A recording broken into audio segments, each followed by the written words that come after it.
Welcome to the second course of the APSE project. My name is Carlos Martín Portugués. I belong to the Technology Center of Acciona Construction, and the name of the course that I will present you is Recycling Construction and Demolition Waste Materials into Pavements. The content of the course will be the following.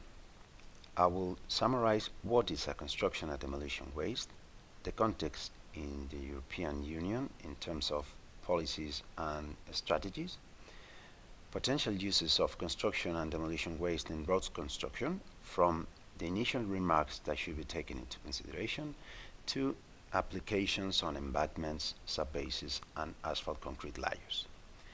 And finally, there will be some conclusions and recommendations for your future consideration in deployment of this technology. So let's start with the first question. What is a construction and demolition waste?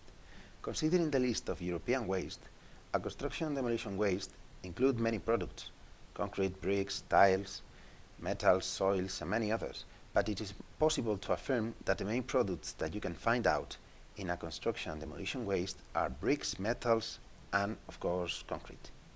A large majority of construction and demolition waste is recyclable, but with the exception of few countries that recycles up to 90% of these materials, the average recovery for EU 27 is just below 50%.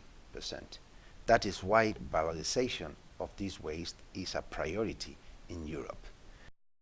In order to support this priority, the European Commission has developed some directives, protocols, and related reports that will help the different state members in the deployment of the valorization of construction and demolition waste all around Europe.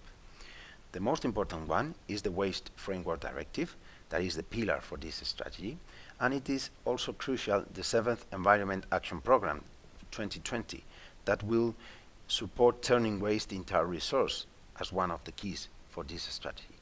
And I will recommend you two particular protocols that will help you to understand more about the construction and demolition waste valorization: the EU Construction and Demolition Waste Protocol and the EU Construction and Demolition Waste Management Protocol. With these two documents, it will be quite easy to understand how to manage this waste and how to deploy and support the future deployment and use of this material for many applications. And now that we are talking about applications, I will introduce you the potential uses of construction and demolition waste in road construction. The easiest one is to use this material as a contribution soil for embankment formation, and in subbases, applying this material as a graded aggregate or in cement-treated layers. And of course, it is also possible to use construction and demolition waste as an alternative aggregate for concrete and asphalt pavements.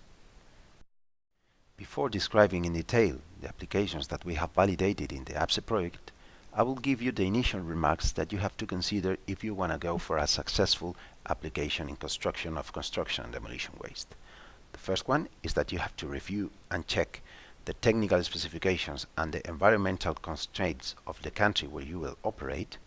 And the second one is that you have to identify a supplier that will grant you a good quality and classification of the material that will be used in the work site. Regarding the technical specifications, all the countries have their own specification for road works, and there you will find the requirements for soils, aggregates, cement-treated materials, asphalt concrete, and concrete. Concerning the environmental regulations, it will be more than probable that you will have to move to the local scale, so it will be important to check where is your site located, and there check the policies and regulations on waste, asbestos, leaching, etc.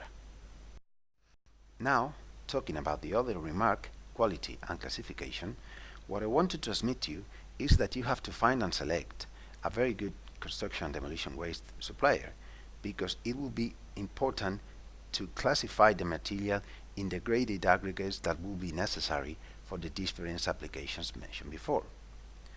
So, as an example, in the figure you can see a flow chart where the construction and demolition waste is classified from the mixed construction and demolition waste to defined aggregate and defined graded materials. This way, you will be capable to have the best material and achieve the best results. We have seen the initial remarks that should be taken into consideration when analyzing the possibility of using construction and demolition waste in road construction.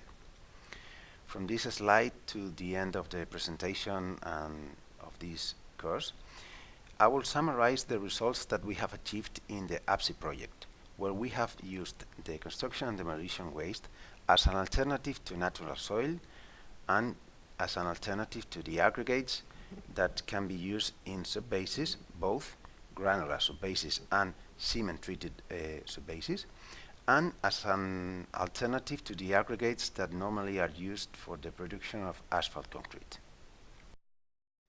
The first case that I will describe is the use of construction and demolition waste as an alternative to natural soil for embankment formation.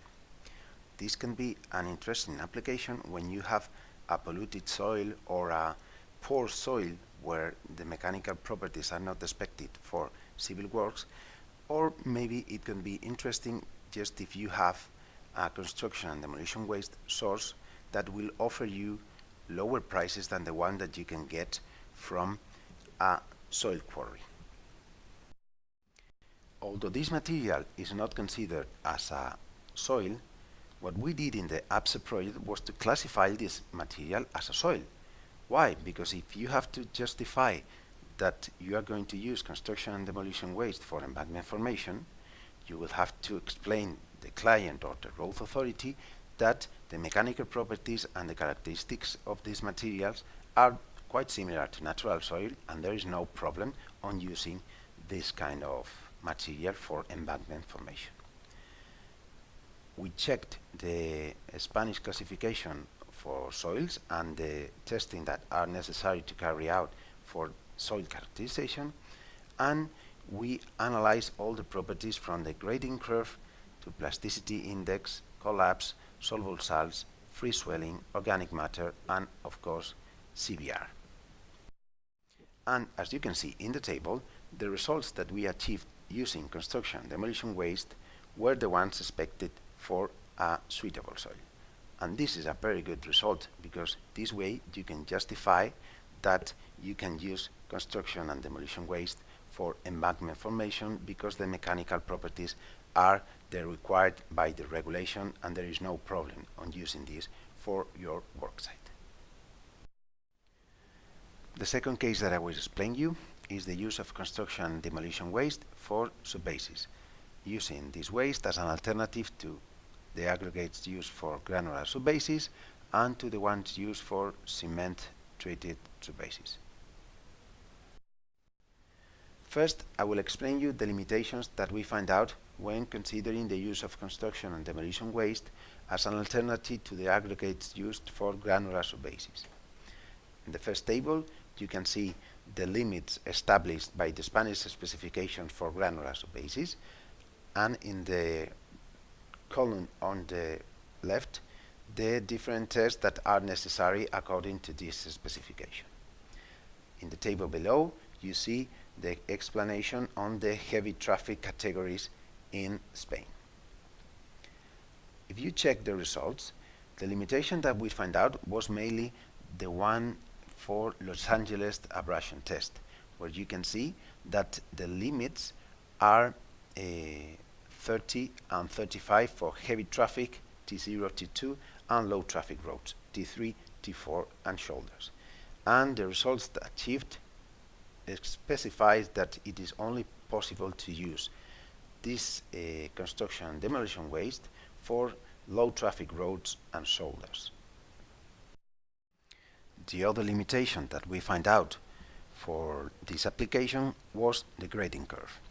As you can see in the figure, in the graph, the blue line is the grading curve of the construction and demolition waste that we used in APSE, and it is out of the range specified by the Spanish regulation.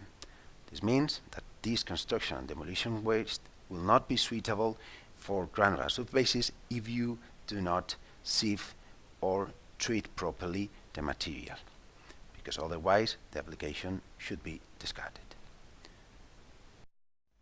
For the second application on subbases, again we find out the same limitation that I mentioned before for the grading curve in granular subbases. The grading curve for the construction and demolition waste selected in APSE doesn't fit for the range established by the Spanish regulation for heavy traffic roads. This means that if you do not classify and sieve the construction and demolition waste, it will not be possible to use it for heavy traffic roads. But the positive thing is that you can use it for low traffic roads and shoulders without any difficulty regarding the grading curve, because it fits in the soil cement SC20 grading envelope established for low traffic roads in the Spanish regulation. After checking the grading curve, the mechanical performance should be analyzed. And here, the unconfined compressive strength is the most relevant parameter. According to the Spanish regulation, the limit established at 7 days is 2.5 megapascals.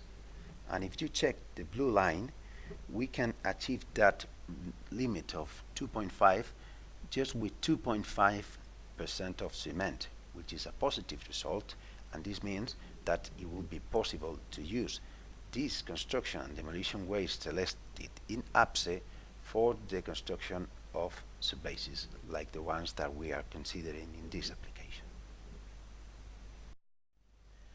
Finally, the last application that I will explain you in this course will be the use of construction and demolition waste for asphalt concrete layers. The main limitation that you will find if you want to use graded aggregates from construction and demolition waste for asphalt concrete production will be the adhesivity between the waste and the bitumen, because normally it is poor. And if it is poor, the final cohesion of the asphalt mixture produced will be poor, and the final result of the asphalt concrete layer built will not be respected, and the durability will not be the desired.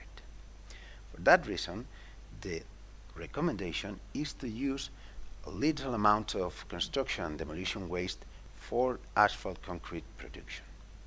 And in this case, for the laboratory testing, what we did was to use a 15% of this waste together with a 30% of reclaimed asphalt pavement in order to increase the amount of waste that we are using for the production of asphalt concrete. In this case, it was also necessary to add a reduced amount of bio-flux in 2.5% in order to support and help the final results of the asphalt mixture and rejuvenate the aged asphalt pavement included in the mixture. If you check the table, as you can see, according to the Spanish specification, the results achieved were positives, and this means that it will be possible to use the construction and demolition waste for the production of asphalt concrete. We have reached the end of the course, and I would like to transmit you just a couple of conclusions and recommendations. The first one is that there are European policies and strategies that support the valorization of construction and demolition waste. The main barriers identified are the environmental regulations, the technical specifications for roads, and the quality and classification of this waste. The potential uses of construction and demolition waste in road construction are multiple, and as we have seen, it is possible to use this waste for embankment formation, subbases, and asphalt concrete layers. And finally, it is recommended to grant the quality of the material source, and laboratory testing are always necessary before analyzing any full-scale application. Thank you very much for your attention, and I hope that you find this information useful and that you have enjoyed this course. Thank you very much, and bye-bye.